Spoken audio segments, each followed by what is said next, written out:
7:18 na umaga, ang daloy po ng trapiko sa Espanya Boulevard. Ayan, makikita natin sa may corner Blumentritt po yan sa Maynila. Sa mga sandali pong ito, magkabilang lanes po ay maluwag pa naman, no? Tuloy-tuloy yung daloy ng mga sasakyan. Hindi pa punong-puno yung kalsada.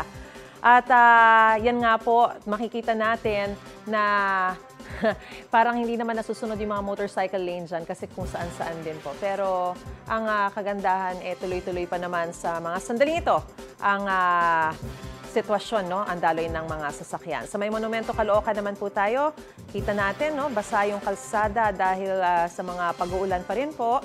At ang kikita natin na moderate to heavy na po ang volume ng mga sasakyan sa mga sandaling ito, bagamat umuusad pa naman.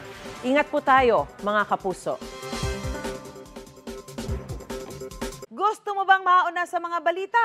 Mag-subscribe na sa GMA Integrated News sa YouTube at tumutok sa Unang Balita.